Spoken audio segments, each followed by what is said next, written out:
We are recording. Great. So, just wanted to, Joe told us you were doing some really cool stuff for, with your school. Wanted to maybe get that in the newsletter. First, could you just start with your school, where it is, grade levels? Sure. Yep. It's the Kelly Elementary School in Chelsea, and we serve about 502 kids in grades 1 through 6. Okay, great. So that's it. So you guys have been doing working with the little people. Not the littlest. We've got an early learning center here in Chelsea, but yeah, down through 1st grade. Yeah. So what type of structures did you guys have in place? And sort of what's the sort of big overview of what you guys have been doing? I think one of the things that my team, my leadership team, and I asked really quickly was like knowing the need for direction, protection, and order. Sort of what do we already have that exists in our school that's established enough and strong enough that it can kind of adapt into this like kind of crisis situation, emergency situation. And so a lot of, we've leveraged a lot of our existing structures. Like we have a weekly communique that we do through the blog. It's like a staff blog. We just adapted that to be, we're going to be doing daily updates for a while because there's new news coming out more frequently. But we didn't need to build a new system because we already had that. Similarly, and I'm so glad, we had invited all families to use Class Dojo and all teachers to use Class Dojo this year. So when this went down, we already had a platform that had the majority of our families already connected that way. And we were able to then leverage it. And instead of scrambling to try to find a way to connect, we were able to kind of make it that push for those last handful of families. We've added about 65 more contacts on since then, but like that's gotten us to at least one for every kid basically. And so just in terms of like being able to leverage things that were already there. And then similarly, like structures like our existing PLT meetings, we already had online rolling agendas. We're using Google Classrooms in a lot of places. And so our first question was, what do we have that can adapt? And then what do we need to do that's new? And that's where we focus kind of the building or creating new stuff. Okay. So what's some of the new stuff that you guys have been doing? Our superintendent challenged us all to try to do some pretty concerted outreach. And I think that's something my team did really, really well.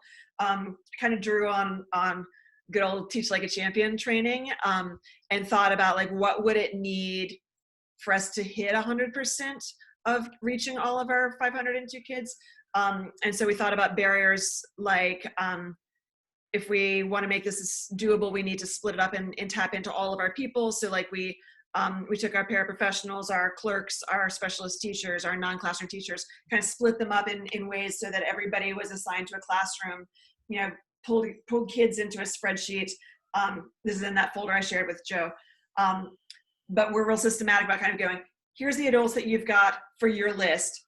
From there, y'all work out who's calling who. Like, you don't need me to tell you that. You know who's got relationships. You go with that. But then try to also remove barriers like, well, I don't know what to say, or it feels awkward and intrusive. What do I do? For some of our staff that don't have as frequent contact with families in that way. So we made a script. We put in, links to all of the resources that families might be asking for, like technology. How do I get connected to the internet? Or I missed the Chromebook drop-off day. How do I do that? As well as some of the community resources for food or rent assistance or other things, things that we knew might be on families' minds.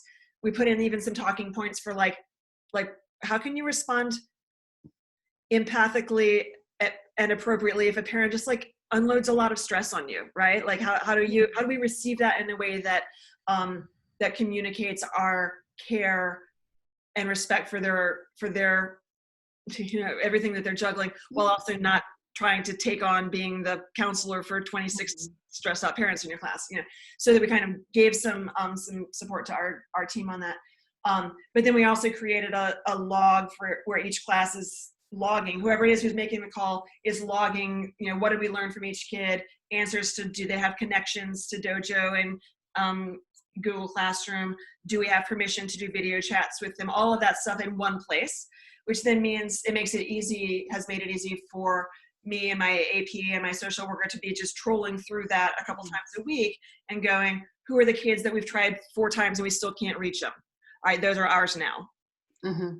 Like, who are the kids that, like, oh, if we're hearing of a technology need that we didn't know before, let's log that in one place. And then we've set up paras to be able to do some on-call, like, during their working hours, they're calling those people and helping to troubleshoot, those kinds of things. Because what we were finding, I think early on, it was like everything was coming through me, and it was like, that can't keep on. Mm-hmm. Can't keep doing that. And it also means that we had people who were eager to help, but that we needed to set things up so that they could do what they're good at and leave me and my team to do what we're good at, which is having to stay on the balcony. I love that. I love all of the leadership on the line tie-ins. And total leadership on the line month here. Yeah. So it sounds like you have a lot of things that are working. Are there any tips, tools, advice that you have, or like things that you learned along the way that you'd like other people to know? Maybe some things that you were like, oh, we rolled that out, and now it's like even 24 hours later, and it's like, oh, no, that doesn't work. I think one of the biggest, the things you learn and then you learn them again. Mm-hmm. I think one of those for me was the power of, and the necessity of, like, thinking about distributed leadership and trying to set it up to do it well. Like, what are the conditions that I can trust one of our paraprofessionals that I haven't been face-to-face with for a month to be representing the face of the Kelly School when she's calling parents? Mm-hmm. Right? But like that, thinking that way, like our team going, what would it take for that to feel like we're going to all be on message, and kind of using our, the same kind of planning we use for universal design, where it's like, well, what's going to be hard about that? What are the barriers that are inherent in that? How can we plan ahead to remove those in advance so that we're setting people up for success? That kind of planning and thinking, when we were able to shift into that way of thinking, has made things better, because we haven't asked people to do something without giving them the tools to be able to do it well. You know what I mean? Mm-hmm. And I think that's contributed to, I guess, my other, related to my other kind of big learning, which is, like, I think the things that have worked the best are where I haven't quite put words to this yet. Like, the sort of self-knowledge and self-management dimensions of leadership. Okay. Okay, what do I know about myself and my typical reactions under stress? Well, I tend to micromanage. I can't right now. There's too much going on. We're not in the same room. Like, if you know that and you pay attention to, like, what are the things that are causing me to feel not in control of my time, to feel in a reactive mode, right? Like, for a period, it was like parents were messaging me about tech support issues. I was like, I'm trying. I don't know either. Right? But it's like, okay, that's something, because Brian, my AP, and I had a talk maybe 4 or 5 days in, and I was like the thing that usually makes me feel this way is when we're getting behavior calls all day, and I'm like, I can't get anything done. I'm constantly hopping to behavior calls. And it's like, there's no behavior. Kids are at home. If there's behavior, mom's dealing with it, right? Like, but that, like, okay, what is it that's making me feel that same, like, not in control? That's what we need to find a system to deal with. And that the answer to that is, like, who is it? Where do we have untapped capacity? My capacity is tapped. I'm stretched. I can't. Mm-hmm. Who can, right? And right. Then what would it take for them to be able to do it in a way that we can actually trust and release? Right. right? Like we got like trust and release is key right now, because what else can we do? But being like having the making the space on the balcony to think together about what are the conditions that can let that actually work and not flop. I guess has been one of my biggest learnings.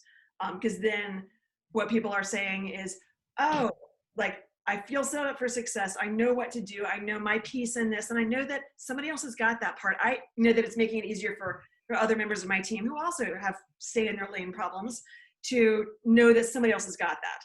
Mm-hmm. Mm-hmm. And so that's, I think, helping to not have the kind of crossed wires or like duplicate work.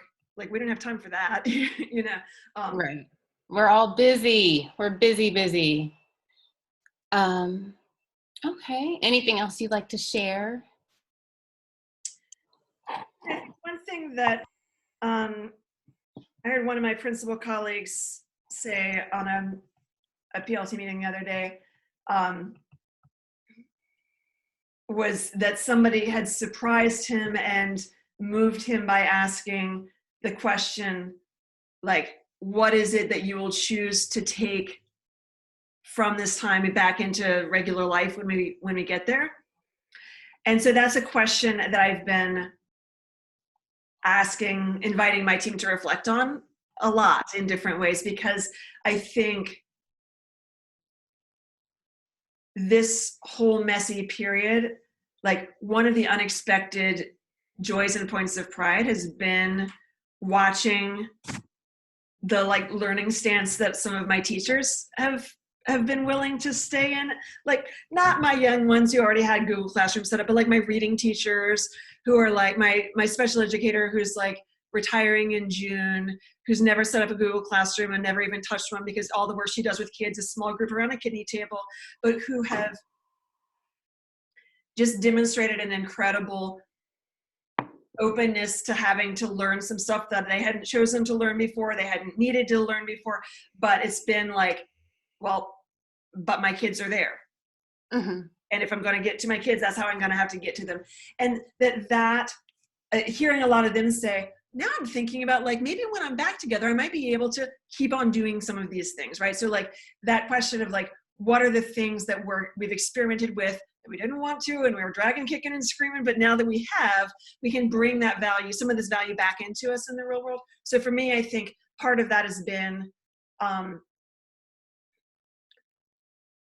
during this time, we've added a little bit more framing to my weekly message, where it's like every week above the weekly schedule, I'm just saying explicitly, our focus is this week in the connection bucket. This is what we're doing. In the access and equity bucket, this is the goal. In the excellence bucket, this is the goal. And like that, like just naming those three buckets, they've been in my mind. It's not like we haven't been thinking about them, but just naming that and asking my coaches, my admin team, and my teachers to be linking everything around those. Mm-hmm. Like now that we've started doing that, it's like, we're not going to stop doing that, because that's been helpful to all of us to be accountable for the things we need to be doing. So like, I don't know, long way of answering, just what are the things that each of us is learning or trying or taking risks and modeling and learning that's going to bring value even when we're back to normal, whatever that looks like. Whenever we get there. Yeah. You guys hearing any rumbling about when that might be? I have not heard anything